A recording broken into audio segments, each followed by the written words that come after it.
Hi, today we're going to talk about cartels, criminal cartels, in particular drug cartels, and specifically Pablo Escobar and the Medellin cartel. We're going to look at what they are, who was in them, and how they operated. Over the years, I've watched dozens of documentaries and read all kinds of books and articles, and I'm really surprised that I've never really seen a proper explanation of what I observed and how the cartels operated on a daily basis. What did they do? How do they make decisions? How do they distribute profits? Haven't seen much of that, and I'm going to give you my idea of what actually went on. In 1986, I lived in Medellin for a couple of months at the home of Roberto Escobar. During that time, I had the opportunity, on a weekly basis, several times a week, sometimes daily, to go with him to La Oficina in Envigado, which was cartel headquarters in Medellin. While there, I participated in, watched, and observed all the kingpins, who they were, them coming and going, how they operated, and what they did. I'm going to share some of that with you. So, let's get going. Rolling up the stash like narcos. Eastside, who's almost? I'm gone. Rolling up the stash like narcos. G-Bags, Pablo. In the studio with my man Carlos. Anybody ask, I'm off to Lagos.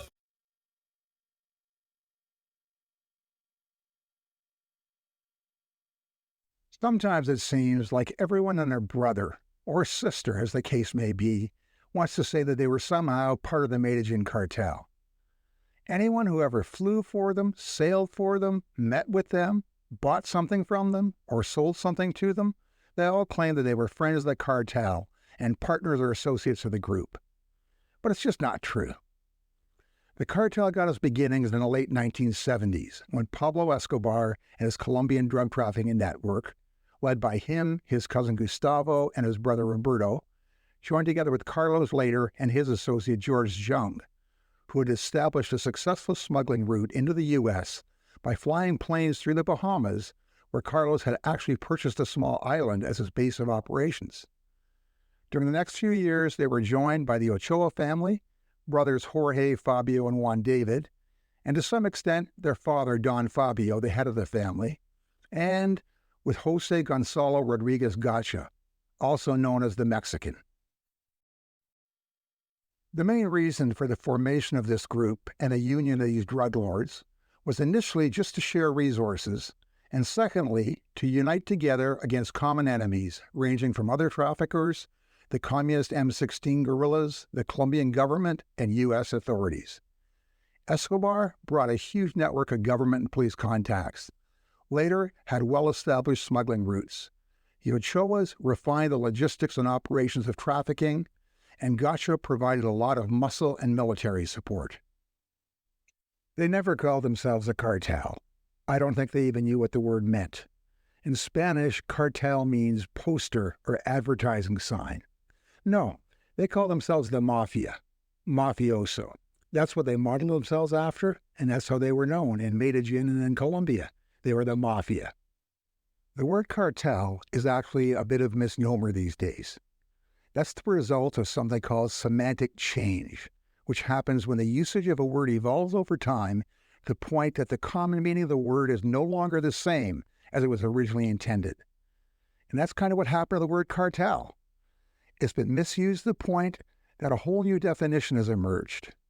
Cartel used to be an economic term describing price fixing of a product or commodity by companies, organizations, or governments.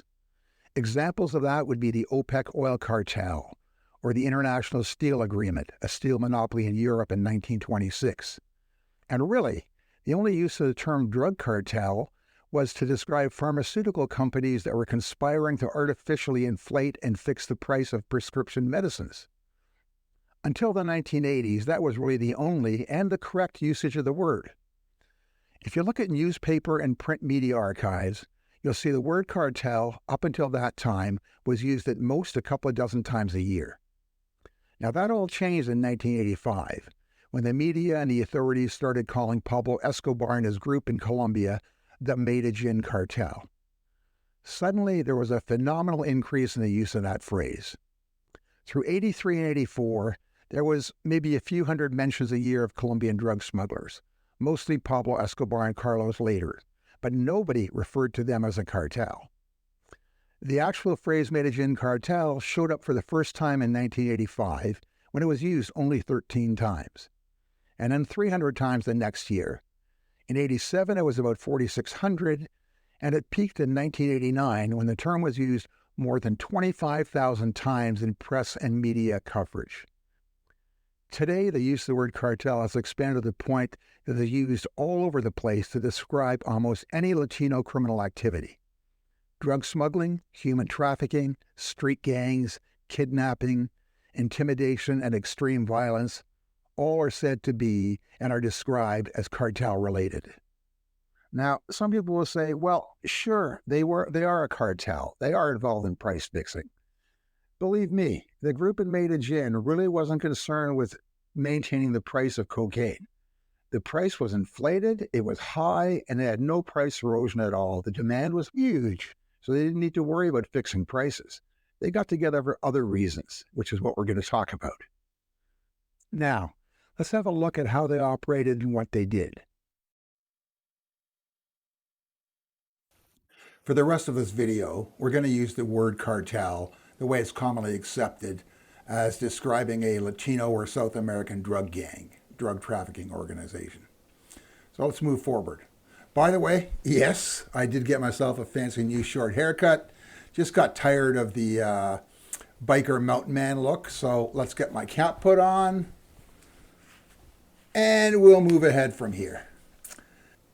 When I was in Colombia, the cartel operated out of a house. Actually, it was a mansion in the Envigado neighborhood of Medellin. Now, after the demise of Pablo Escobar, a group of people carried on trafficking drugs, and they were commonly called La Oficina de Envigado. But that was something that came after Pablo Escobar's death. And for now, we're going to be talking about the Medellin Cartel while he was alive and active in it. They operated out of this house. When you pulled up to it, there were a couple of armed guards, 2 or 3 of them at the gate. It was a gated property. They stopped everybody coming in, and you either had to be known by them or with somebody who was known by them to get in. I had no problem. I've heard some of the young content creators talking about being in Medellin and being blindfolded wherever they were taken. I never wore a blindfold at all when I was being taken around town, including when we went to the Oficina. The office was a big house, operated like a clubhouse to some degree. You had a billiard table, a pool table in the middle of the room. You had a kitchen off to the side. You had a few wait staff cooking food and serving food to the people who were in there. Entourages of cartel biggies would pull up on occasion, and they'd walk in with their entourage of bodyguards, sicarios, associates, what have you. Upstairs, there were a couple of offices where they had meetings. And while the main guys were upstairs having meetings, their bodyguards and staff would hang around downstairs, chat amongst themselves, play billiards, what have you. If you're looking for information and stories about Pablo Escobar, his brother Roberto, the Medellin Cartel, and people like Carlos Lehder and many others, well, you've come to the right place. Now, if you enjoy this content and want to see more, please subscribe, like videos that you watch, and leave any comments or questions you have. I'm glad to interface with people and answer your queries or questions.